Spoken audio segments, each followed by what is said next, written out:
Yang terhormat Direktur Jenderal Bea dan Cukai, Bapak Letnan Jenderal TNI Purnawirawan Jaka Budi Utama. Yang kami hormati Kepala Badan Reserse Kriminal Polri yang diwakili oleh Kasubdit 2 Direktorat Tindak Pidana Narkoba Bareskrim Polri, Bapak Kombes Pol Awaludin Amin SIK. Yang kami hormati Direktur Jenderal Perhubungan Udara yang diwakili oleh Kasubdit Penegak Hukum Penerbangan Bapak Dodi Dharma Cahyadi. Yang kami hormati para pejabat Eselon 2 dan Eselon 3 di lingkungan Direktorat Jenderal Bea dan Cukai. Yang kami hormati Kepala Kantor Otoritas Bandar Udara Kelas Utama Wilayah 1 Soekarno-Hatta yang diwakili oleh Inspektur Keamanan Penerbangan Ahli Madya Bapak Nur Syamsu dan Asisten Inspektur Keamanan Penerbangan Ahli Mahir Bapak Riki Faizal. Yang kami hormati Kepala Kepolisian Resor Kota Bandara Soekarno-Hatta yang diwakili oleh Kasat Res Narkoba Bapak AKP Michael Karisma Tandayu SIP SIK MH. Yang kami hormati General Manager KC Bandara Internasional Soekarno-Hatta yang diwakili oleh Screening and Surveillances Security Division Head Bapak Dedi, serta rekan-rekan awak media yang hadir dan seluruh tamu undangan yang berbahagia. Assalamualaikum warahmatullahi wabarakatuh. Selamat pagi, salam sejahtera bagi kita semua. Om Swastiastu, Namo Buddhaya, salam kebajikan. Kami ucapkan terima kasih kepada Bapak Ibu tamu undangan sekalian telah berkenan hadir dalam acara konferensi pers pengungkapan penyelundupan narkotika jaringan internasional Sinergi Bea Cukai Soekarno-Hatta bersama Bareskrim Polri Jumat 31 Juli 2026. Puji syukur mari kita panjatkan kepada Allah Subhanahu wa Ta'ala, Tuhan yang Maha Esa, karena atas izinnya kita dapat hadir di sini dalam keadaan sehat walafiat dan kiranya acara hari ini dapat berlangsung dengan baik dan lancar. Hadirin yang kami hormati, memasuki acara inti yakni pemaparan siaran pers oleh Direktur Jenderal Bea dan Cukai kepada Bapak Letjen TNI Purnawirawan Jaka Budi Utama, kami silakan.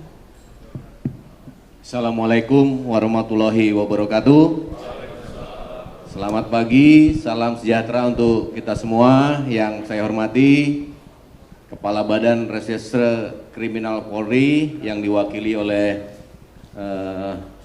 Kasubdit 2 Ditipid Narkoba, kemudian Direktur Jenderal Perhubungan atau yang mewakili General Manager KCU Bandara Soekarno-Hatta atau yang mewakili para pejabat Eselon 2 di lingkungan kantor pusat Direktorat Jenderal Bea Cukai, Kapolresta Bandara Soekarno-Hatta atau yang mewakili Kepala Kantor Imigrasi Kelas 1 Bandara Soekarno-Hatta atau yang mewakili Kepala Kantor Otoritas Bandara Soekarno-Hatta atau yang mewakili, serta rekan-rekan media yang hadir pada pagi hari ini. Pertama-tama marilah kita panjatkan puji syukur kehadirat Tuhan Yang Maha Esa, karena atas rahmat dan hidayahnya kita pada pagi hari ini melakukan konferensi pers pengungkapan penyelundupan narkotika di Bandara Soekarno-Hatta. Secara umum bahwa tugas dari Bea Cukai di bandara adalah melakukan pengawasan atau penindakan terhadap barang-barang yang dilarang ataupun dibatasi. Salah satunya adalah narkotika.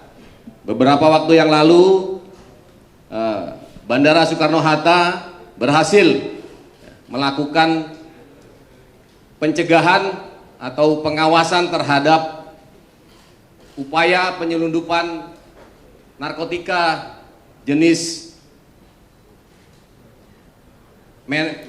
MDMA atau ekstasi sebanyak 14 bungkus. Nah, itu bisa dilihat di depan kamera bahwa hasilnya adalah kurang lebih sekitar 70.114 butir dengan berat neto sekitar 19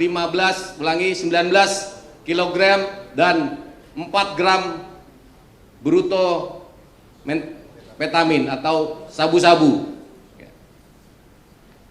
Dilakukan penegakan pada tanggal 29 Juli 2026. Secara rinci nanti akan disampaikan oleh Kepala Kantor Pelayanan Umum Bandara Soekarno-Hatta. Silakan, Pak. Siap. Terima kasih. Tes. Terima kasih Pak Dirjen. Yang saya hormati Direktur Jenderal Bea dan Cukai, para pejabat Eselon 2 di lingkungan Direktorat Jenderal Bea dan Cukai, ya, Pak Awal yang mewakili dari Dirtipid Narkoba Bareskrim Polri, yang mewakili dari Dirjen Perhubungan Udara, izin Bapak, yang mewakili dari Kombata, dari Komunitas Bandara Soekarno-Hatta, ada dari Polres, Imigrasi, dan juga Otorita Bandara. Dan yang saya banggakan rekan-rekan media sekalian, jadi izin Pak Dirjen melanjutkan apa yang telah disampaikan oleh Pak Dirjen. Jadi rekan-rekan sekalian, pada tanggal 29 Juli 2026 kami Bea Cukai Soekarno-Hatta melakukan pengawasan atas kedatangan pilot, ya. Jadi pilot dari dari penerbangan MH727 dari Kuala Lumpur. Pada saat datang, kemudian dari analisa intelijen, kecurigaan terhadap barang yang dibawa oleh pilot yang bersangkutan, inisial MS, warga negara Malaysia, 39 tahun, kemudian dilakukan pemeriksaan dan hasilnya cukup mengejutkan. Ternyata yang bersangkutan membawa 14 bungkus ekstasi seperti yang ada di hadapan teman-teman semua, plus 4 gram, ya Pak Awal ya, 4 gram sabu itu di tas tangan yang dibawa langsung. Jadi perkiraan kami yang sabu tersebut adalah untuk dipakai yang bersangkutan. Sementara ekstasinya inilah yang nanti akan disebarluaskan di Indonesia.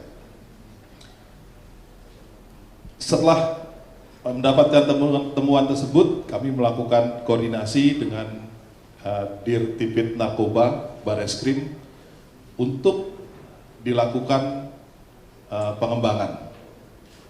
Nah, nanti akan disampaikan oleh dari Bareskrim seperti apa proses pengembangannya. Namun rekan-rekan media, ini menjadi satu hal yang konsen kita semua, karena yang bersangkutan ini profesinya adalah pilot dan pada saat datang sedang atau baru saja menerbangkan pesawat tersebut dari Kuala Lumpur menuju Indonesia. Dan dari hasil pemeriksaan tes urin, ya Pak Awal, ternyata positif memakai sabu, inex dan kokain. Jadi pada saat terbang itu sedang memakai. Nah, ini memang menjadi concern kita, makanya khusus kami undang juga dari Dirjen Perhubungan Udara, Bapak izin, karena hal-hal seperti ini mungkin ini menjadi sesuatu yang perlu kita atasi di kedepan hari. Nah, mungkin kurang lebih seperti itu. Kalau pertanyaannya kenapa pilot berani gitu mungkin ya. karena mungkin yang bersangkutan merasa kalau pilot mendapatkan jalur khusus. Dan memang ada jalur khususnya buat kru dan buat pilot. Tapi pengawasan yang kami lakukan tetap sama. Jadi itu yang kita lakukan terhadap pengawasan terhadap penumpang, juga pengawasan terhadap kru, baik pilot maupun pramugarinya. Mungkin izin itu Pak Dirjen yang kami bisa sampaikan. Terima kasih. Terima kasih Pak Hengki untuk pemaparannya. Mungkin dari Bareskrim ada yang mau disampaikan, kami silakan. Terima kasih Bapak. Bismillahirrahmanirrahim. Assalamualaikum warahmatullahi wabarakatuh. Selamat siang, salam sejahtera untuk kita semua. Yang kami hormati Bapak Direktur Jenderal Bea dan Cukai, Bapak Letnan Jenderal Purnawirawan Jaka Budi Utama, beserta jajaran tamu undangan sekalian hadir, beserta teman-teman media yang kami banggakan dan cintai. Yang pertama yang kami ingin sampaikan, mohon izin Bapak, ucapan terima kasih kami dari Bareskrim Polri, khususnya jajaran Direktorat Tindak Pidana Narkoba beserta satuan wilayah Polda-Polda. Kenapa demikian? Sampai dengan saat ini begitu banyak pengungkapan kaitan dengan narkotika yang supporting full dari teman-teman Bea Cukai di seluruh Indonesia. Itu yang kami rasakan, baik melalui jalur laut ataupun jalur udara. Mohon izin kami menyampaikan ucapan terima kasih dan apresiasi setinggi-tingginya kepada jajaran Bea Cukai.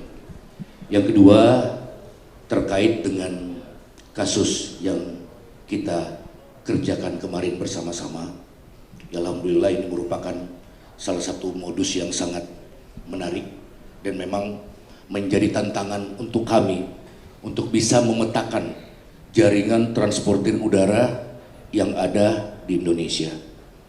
Sampai dengan sekarang penyelidikan pengembangan terkait dengan penangkapan pilot maskapai asing tersebut masih sedang kita tindak lanjuti dan kita tidak akan berhenti sampai di sini. Kami bersama-sama dengan teman-teman Bea Cukai dan beberapa pemangku kepentingan lainnya sedang berupaya untuk seoptimal mungkin untuk mengembangkan ini.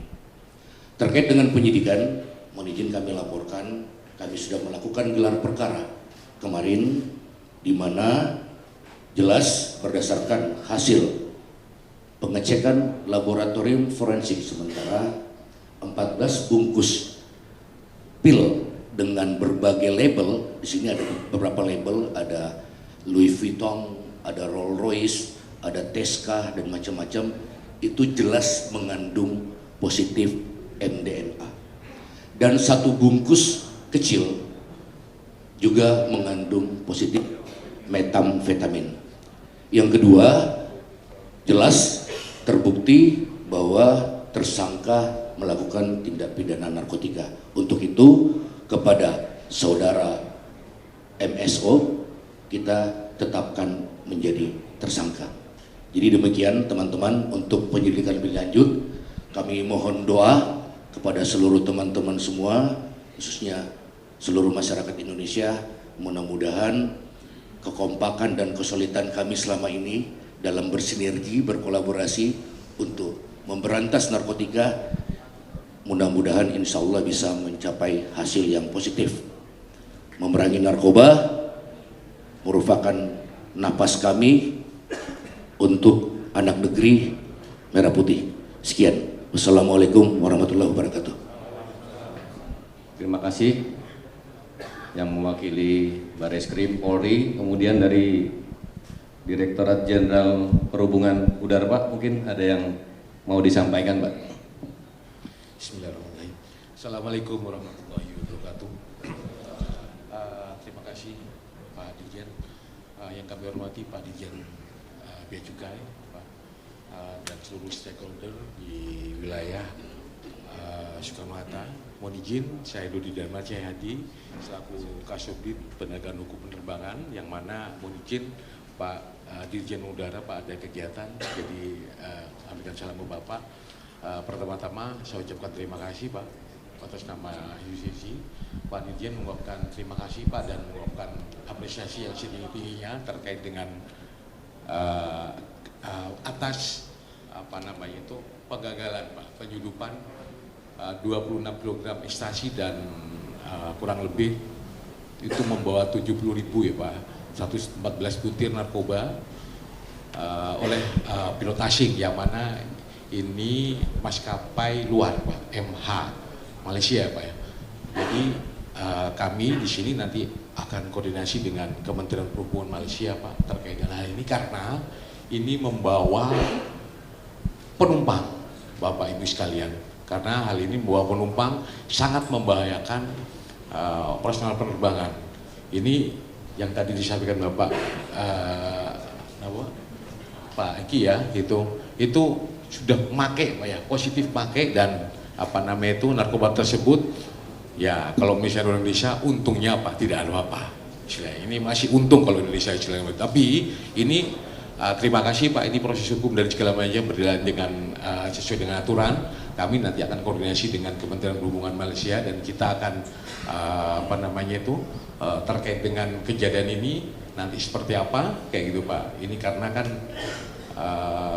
pilot Pak ya, pilot asing, nanti kita koordinasi bukan pilot Indonesia, jadi kita koordinasi dengan Malaysia, mungkin dengan cara ya ada punishment terkait dengan hal tersebut agar tidak terjadi lagi dan tidak membawa oleh pesawat terbang tersebut.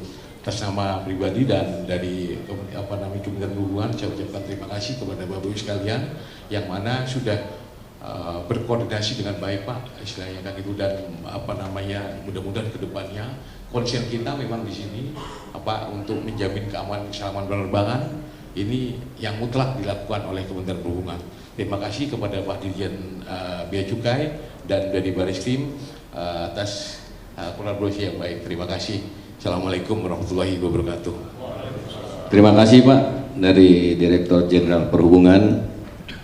Sebagai tambahan kepada rekan-rekan media bahwa Bea Cukai dalam hal melakukan pengawasan ataupun pencegahan terhadap narkotika bekerja sama dengan Polri, kemudian dengan BNN serta TNI, ini sudah berhasil melakukan ataupun menghasilkan pencegahan narkoba kurang lebih sampai dengan bulan Juni ini di tahun 2026 kurang lebih 7,855 ton. Jadi itu bekerja sama dengan Mabes Polri ada sekitar 531 kasus, kemudian dengan BNN 176 kasus, kemudian dengan BP POM ada 13 kasus dan 172 kasus dengan lainnya. Hal ini tentunya menjadikan konsen ya bagi Bea Cukai dan stakeholder yang lain dalam rangka membebaskan Indonesia dari narkotik. Tentunya akan terus bekerja sama, berkolaborasi, baik itu di darat ya, dalam hal ini adalah di perbatasan pintu masuk, kemudian di perairan yang menjadi tempatnya ataupun lalu lintas kapal-kapal masuk melalui pelabuhan tikus, dan ini akan kita terus lakukan. Terima kasih kepada Bareskrim Polri yang secara intens terus kita melakukan kerjasama. Mungkin itu yang bisa saya sampaikan. Saya kembalikan ke MC untuk memandu acara selanjutnya. Baiklah hadirin yang kami hormati, beranjak ke agenda selanjutnya yaitu sesi foto bersama para pimpinan bersama barang bukti. Siap. Kalau ada yang mau bertanya silakan, nanti bisa. Lalu lintasnya silakan diatur. Lalu lintas siap. Dari Humas Pak. Kita 3 pertanyaan dulu kali ya. Monggo silakan. Yang milih Humas, silakan. Dari sini 1, tengah ada nggak? Tengah 1, pinggir 1. Nah itu yang manjat-manjat itu. Perjuangan itu perjuangan. Sebutin nama dan Siang Bapak-Bapak Tifal Kompas TV. Mau mengonfirmasi karena kan informasi awal terhadap MS ini dia sudah pernah melakukan hal yang sama 3 kali. Sebelum ditindak kali ini sebelumnya sudah pernah membawa sabu ke Jakarta.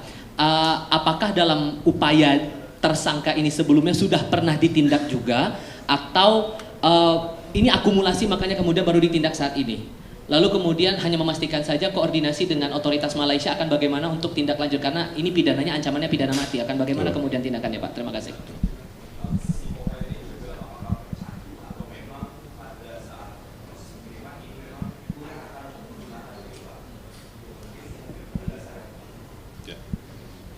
ya, kita tampung dulu ya, satu. Yang kedua itu ditunggu tuh tadi harusnya. Monggo, tengah, silakan. Ditampilkan di Pagi Pak, David dari TVS Malaysia Pak. Pak ini tersangka Mas? ini dia sebagai Dari mana? TVS Malaysia, media Malaysia Pak. Oh, di Malaysia? Ya, ada 2 Pak, ada bernama juga di sini. Oh, oke. Si tersangka ini, dia suspek ini dia sebagai kurir kah atau memang dia yang tadi disebutkan juga udah 3 kali sebagai mastermind juga atau terlibat dalam sindiket. Kemudian adakah suspek lain Pak, tersangka lain yang infonya juga berapa pramugarinya juga terlibat dalam kasus ini Pak? Ya. Baik, yang kedua, terakhir ada yang dari kiri? Kiri? Tengah belum boleh lagi ya Ntar, Pak? satu Oke, round lagi siap. nanti. Dari kiri coba.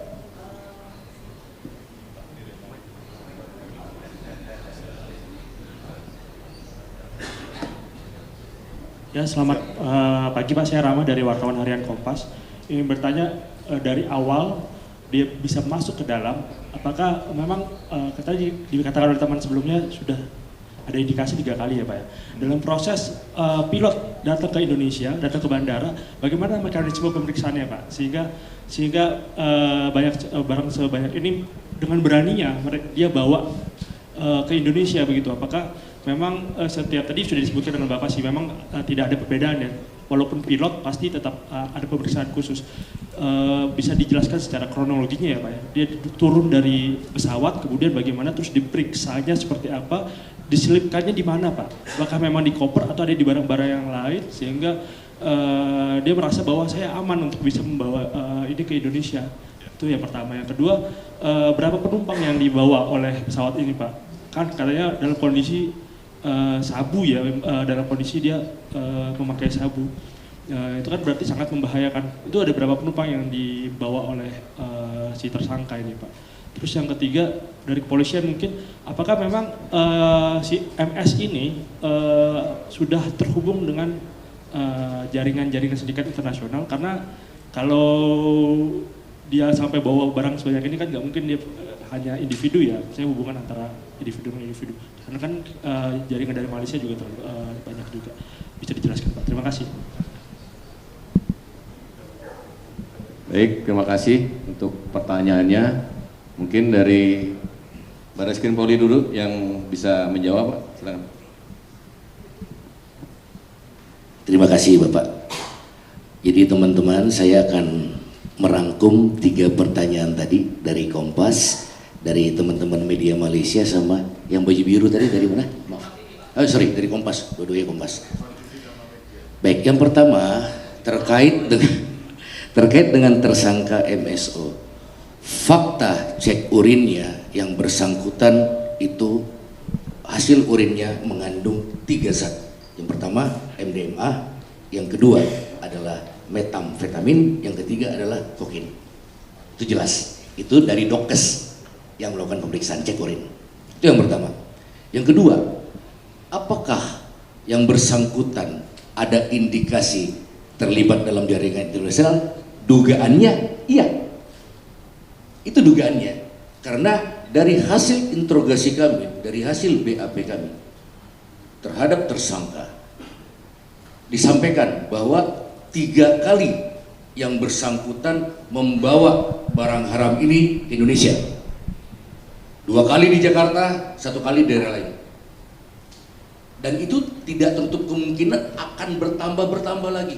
Jadi kami mohon, kami diberi waktu untuk melakukan penyelidikan mendalam terkait dengan suspek ini. Apakah dia masuk dalam jaringan?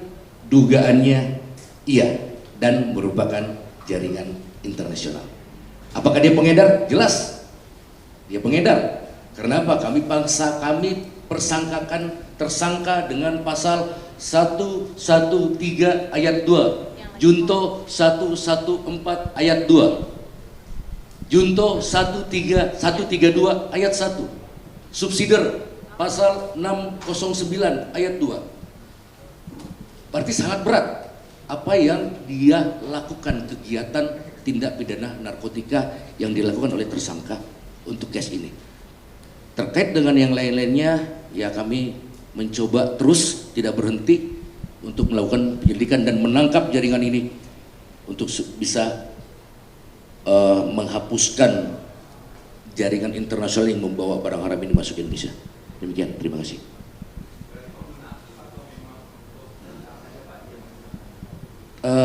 Terkait pengguna aktif, saya tidak bisa mengatakan itu. Fakta cek urin dia positif. Terkait dia pengguna aktif atau tidak, nanti kami akan melakukan assessment di BNN. Belum, kalau sudah pernah ditangkap, udah ditangkap dari kemarin dong, Mas. Ya. Itu menurut interogasi awal. Kami akan gali lebih dalam.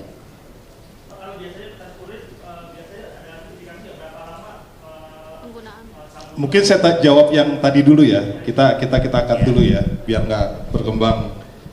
Izin Pak Dirjen. Silakan. Baik. Jadi rekan-rekan semua, tadi saya sudah sampaikan bahwa pengawasan yang dilakukan Bea dan Cukai itu prinsipnya sama, baik kru atau penumpang. Tapi, ini saya garis bawahi, tapi secara internasional kru itu dianggap low risk. Ya, makanya selalu tidak hanya di Indonesia, hampir di semua airport gitu Pak ya, kru ada line-nya tersendiri, ada jalurnya tersendiri. Mereka diprioritaskan karena dianggap low risk, seperti itu. Dan ini juga yang berlaku di kita karena kita mengikuti apa yang berlaku secara internasional. Nah, mungkin karena merasa low risk yang bersangkutan merasa selama ini tidak pernah terlihat diperiksa gitu ya. Selama ini terlihat lancar-lancar saja. Sehingga dia berani untuk memasukkan barang ini. Jadi sindikat itu pasti akan mengukur, oh mana yang sering diperiksa, mana yang tidak pernah diperiksa, sehingga jalur melalui pilot ini dianggap lebih aman. Nah, itu berangkat dari situ dulu teman-teman. Nah, kalau terkait dengan tadi, ini kan pengembangan ya, pengakuan tersangka sudah pernah, itu pun nanti akan kita dalami seperti apa. Karena kalau sudah pernah sebelumnya membawa med kan pertanyaan berikutnya apakah itu untuk yang dia pakai, apa? Karena dia kalau ngelihat sindikatnya sebenarnya lebih ke sindikat ekstasi. Jadi mungkin dia merasa sudah pernah dia bawa untuk dia pakai karena jumlahnya kecil, masih bisa lolos, makanya dia, oh aman nih, saya bisa bawa yang lebih besar. Seperti itu teman-teman. Kemudian terkait dengan apa tadi ya, kalau berapa penumpangnya, kebetulan di MH itu biasa membawa kurang lebih 170 penumpang penerbangannya. Jadi itu kemudian tadi ada pertanyaan koordinasi dengan Malaysia ya Pak. Ya, yang pasti tadi dari perhubungan udara sudah disampaikan bahwa ini akan dilakukan koordinasi lanjutan dengan perhubungan udara Malaysia. Seingat saya, setahu saya juga dari polisi di Raja Malaysia juga sudah melakukan komunikasi dengan Barreskrim. Dan dari perwakilan customs yang ada di Indonesia, Custom Malaysia pun sudah berkomunikasi dengan kami, seperti itu. Tapi tangkapan ini bukan merupakan informasi dari mereka. Tangkapan ini merupakan hasil dari analisa, hasil dari pengawasan kita yang ada di Indonesia. Mungkin seperti itu teman-teman yang bisa sampaikan. Kalau tadi gimana prosedurnya, saya sudah jelaskan. Pilot itu ada line khusus, kru itu ada line khusus, dan mereka 99% sebenarnya loris, tidak kita periksa. Tapi kita ada pengawasan intelijen, juga ada pengawasan X-ray.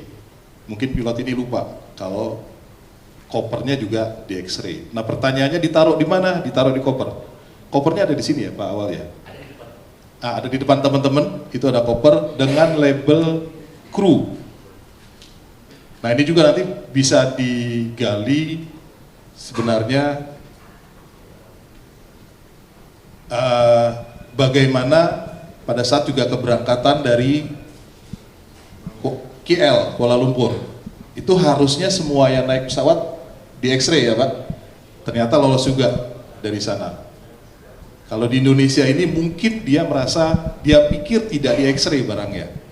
Dia pikir tidak di X-ray karena dia adalah pilot. Mungkin itu yang mengapa mereka memakai modus ini. Dan teman-teman, modus yang menggunakan orang dalam ini bisa dibilang modus yang jarang terjadi, dan ini high level ini. Pasti mereka bisa menyusupi sampai ke institusi misalnya, itu pasti sindikatnya adalah sindikat yang cukup canggih seperti itu, bisa merekrut seorang pilot untuk menjadi kurir mereka. Statusnya jelas kurir, karena tidak mungkin memakai sebanyak ini. Ini 70 ribuan, kalau kita kalikan 850 ribu, mungkin satu butir berarti barangnya hampir 60 M. Barangnya hampir 60 M, jadi tidak mungkin ini pemakai. Dia sudah dipastikan tadi dari Barreskrim adalah kurir, pengedar, seperti itu. Nah, ini mungkin masih perlu ini ya, itu masih pengembangan ya. Jadi kita nggak bisa jawab. Kalau Bea Cukai jawab, nanti kita dimarahin sama Barreskrim ya. Nanti yang tadi saya sudah sebutkan, satu butirnya sekitar 60 M ini kalau dihitung kasar ya. Pilot ya, pilot. Ini adalah merupakan kasus yang kedua ya. Beberapa waktu yang lalu tadi disampaikan oleh wartawan dari Bernama dari Malaysia bahwa kemarin hampir 3 minggu yang lalu kalau nggak salah kita pramugarinya ya berhasil kita tangkap juga ya. Mungkin itu informasi tambahan. Saya rasa cukup untuk pertanyaan, untuk sesi tanya jawab. Terima kasih atas partisipasinya dari rekan-rekan media untuk menyampaikan informasi bahwa kita semua konsen terhadap peredaran narkoba. Wassalamualaikum warahmatullahi wabarakatuh. Hadirin yang kami hormati, beranjak ke agenda selanjutnya yaitu sesi foto bersama seluruh pimpinan bersama barang bukti. Mohon izin kepada Bapak Direktur Jenderal beserta tamu undangan, kami persilakan untuk dapat menuju meja barang bukti. Kepada rekan media, kami persilakan untuk dapat mengambil dokumentasi.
kilo ini kayaknya.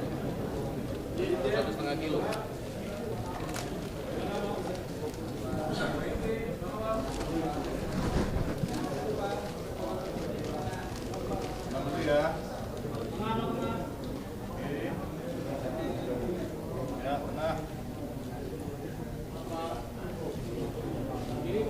Kiri Pak. Kiri. Oke. Oke.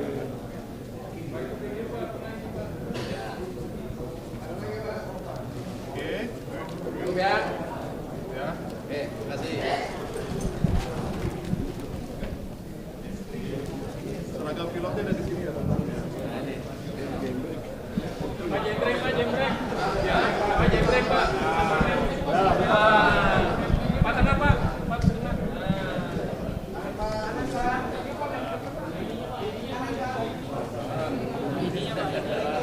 Kiri Pak. Kiri Pak. Kiri Pak. Kiri Pak Inji. Kiri Pak Inji. Ya, cukup ya.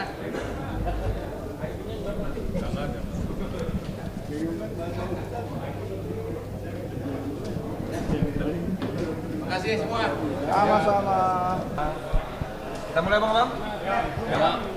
MH-nya berapa? 727 ya? Di satunya lagi mana Bang? Satu lagi. Cari satunya lagi. Baik, rekan-rekan semua, tadi kami sudah melakukan press release. Jadi ini satu kasus yang sangat unik dan kami pun istilahnya karena cukup surprise ya, karena ternyata sindikat sudah bisa sampai menggalang pilot. Itu yang terjadi. Jadi ini ada pilot dari maskapai penerbangan asing menerbangkan pesawat dari Kuala Lumpur ke Soekarno-Hatta MH727. Landing di Soekarno-Hatta, kemudian pada saat kami lakukan pemeriksaan terhadap bagasi koper yang bersangkutan, ditemukan kecurigaan, kita periksa ternyata ada 14 bungkus ekstasi yang setelah dihitung pada saat pengembangan 70.114 butir, rekan-rekan. Kalau kilonya 25 kilo lebih. Jadi 26 kilo itu bruto, netonya 25 kilo lebih. Itu yang terjadi, kemudian sedang kita kembangkan kasusnya bersama teman-teman dari Bareskrim Polri. Seperti itu kurang lebih. Disimpan di mana, Pak? Apa? Disimpan di mana sama dia? 14 bungkus tadi itu disimpan di dalam koper kru yang bersangkutan. Jadi di klem tag-nya itu tersendiri, ada klem tag kru. Jadi pada saat dia check-in di Kuala Lumpur, berarti jalurnya berbeda dengan check-in penumpang. Karena di klem tag-nya disebutkan kru di situ, seperti itu. Pak, sebenarnya pemeriksaannya seperti apa sih, jam Pak? berapa ya Pak penerbangan dari Malaysia ke Indonesia jam berapa dan tanggal berapa? Bentar, penerbangannya nanti. Pak, label kru itu memang tidak melalui Kurang lebih jam 10 malam ya. Sebenarnya pemeriksaannya seperti apa sih, Pak? Kok sampai berani-beraninya gitu? Nah itu, jadi satu perlakuan khusus itu memang diberikan kepada pilot. Ini seluruh dunia. Kru pilot itu pasti dapat perlakuan khusus karena mereka dianggap low risk. Kalau teman-teman naik ke bandara, jalur pilot tersendiri, jalur kru ya, kru pilot tersendiri. Kemudian juga mungkin penanganan bagasinya tersendiri. Hal itulah yang mungkin membuat sindikat merasa melalui pilot ini aman. Gitu. Dari pengakuan si tersangka ini, entah ke bea cukai atau mungkin ke polisi, dia diupah berapa untuk bisa membawa barang sebanyak itu sampai 3 kali? 50.000 ringgit. Belum ya, 50.000 ringgit ya. Sementara itu. Ya, untuk yang ini ya. Untuk kasus yang ketiga ini? Ya, makanya kalau yang sebelumnya kan pengakuan dia kita belum tahu dia bawa apa dan apakah yang sebelumnya untuk pemakaian sendiri juga kita belum. 50.000 ringgit betul ya Pak ya? Ya. Karena jalur khusus ini berarti kesehatannya nggak dicek dong Pak? Nah, ini masalah dia membawa. Ternyata selain dari 14 bungkus ini, dia pun membawa 4 gram metamfetamin. Kalau tadi ekstasi, ini metamfetamin, sabu. itu di tempat dia pribadi. Kalau yang tadi di koper, bagasi, ini tempat dia pribadi. Yang menurut kami sangkakan bahwa ini adalah pemakaian buat dia, buat pribadi. Dan ternyata setelah dilakukan tes urin oleh Dokes Polri, Pak ya, itu ternyata positif MDMA, ekstasi, metamfetamin dan kokain di dalam tes urinnya. Berarti pada saat pada saat menerbangkan ke Indonesia, posisinya memakai. Narkoba ini mau dibawa kemana Pak? Maksud wilayah Tangerang, Jakarta atau kemana Pak? Menurut itu nanti sementara. Monggo Pak. Kalau lihat jumlahnya nggak mungkin cuma Tangerang, ini mungkin Indonesia. Pak, kedepannya antisipasi pilot terbang dengan keadaan fly itu seperti apa Pak? Mengerikan sekali Pak. Itu 170 penumpang. Ya, makanya teman-teman tadi kami ajak juga dari Dirjen Perhubungan Udara, karena ini adalah concern dari Kementerian Perhubungan. Bagaimana memastikan pilotnya bersih. Tadi ditanya apakah ada tes atau tidak. Itu nanti dari Perhubungan Udara, dari Kementerian Perhubungan, dan dari maskapai yang bersangkutan yang memastikan. Seperti itu. Pak, selain pilot ini ada kru lain yang terlibat kan dalam pengembangan? Untuk case ini hanya pilot. Pak, kalau yang pertama itu jenis narkotika ekstasi juga atau? Apa Pak? MS yang pertama ini kan? Oh, kita nggak tahu, kan itu pengakuan dia aja. Pak, sebelumnya sudah pernah ada kejadian 3 bulan sebelumnya memang sudah kita tangkap juga ya pramugari juga? Kami pernah ada kejadian, tapi jumlahnya tidak banyak. Itu pemakaian pribadi oleh pramugari, dan pramugarinya airline yang sama. Oh, bukan sebagai tapi enggak, dia jumlahnya sangat sedikit, tapi pemakaian enggak etomidate vape. Pak, setelah terjadi kejadian ini, apakah ke depan nanti akan ada pemeriksaan X-ray secara rutin, terutama untuk mereka yang kru gitu Pak, untuk mencegah seperti ini? Pasti. Ini kenapa? Fast track pengecekan tetap ada, tapi peningkatan pengecekan. Pasti. Kalau jalur khusus kru itu memang kewajiban kita menyediakan. Tapi berarti dengan kejadian ini, maka kami akan melakukan random misalnya. Pengecekan lebih ketat lagi terhadap pilot dan kru dari penerbangan. Ini tidak hanya luar negeri ya, berarti kru Indonesia juga yang jalur penerbangan luar negeri juga akan kita lakukan screening yang lebih ketat. Tapi bukan tes narkoba ya, karena itu ranahnya ada di ranah Kementerian Perhubungan atau airline. Pak, tapi kalau barang-barang memang selalu lewat X-ray ya Pak? X-ray. Kru juga seperti itu Pak? X-ray, tapi kan ada yang dia bawa hand carry. Kalau bagasi pasti kita X-ray, hand carry ini random. Ada kemungkinan yang hand carry itu juga akan diperiksa? Iya, kalau seperti ini berarti tingkat randomnya akan kami tingkatkan. Pak, diselipkan di baju ya Pak ya? Atau ditaruh lagi di lapisan-lapisan yang lain Pak? Narkoba ini? Kalau yang ini full, karena jadi, banyak kan? Ya, ada bajunya waktu itu enggak ya? Waktu itu ada bajunya, ada sedikit. Jadi koper biasa dia tutupin di atasnya dengan baju, tapi dengan jumlah 26 kilo itu ya full satu koper itu isinya adalah ekstasi. Jadi koper itu yang dia bawa keluar ya Pak ya? Melalui bagasi berarti? Bagasi. Pak, awal ini mau ke daerah mana? Makanya ada Jakarta dan Tangerang itu. Dan peredarannya apakah di kabin kru semua atau seperti apa Pak? Baik teman-teman, sampai dengan saat ini itu masih di wilayah Jakarta ya. Untuk itu kami hanya mohon doa dari teman-teman semua biar kami bersama teman-teman Bea Cukai, bersama teman-teman pemangku kepentingan lainnya bisa segera menangkap jaringan ini. Mau lewat udara, mau lewat laut, itu aja. Pak, katanya kan udah ada orang yang nunggu di hotel. Mohon doa aja segera kami tangkap. Terima kasih. Segera kami tangkap insya Allah. Terima kasih. Thank you ya. Thank you. Kamu.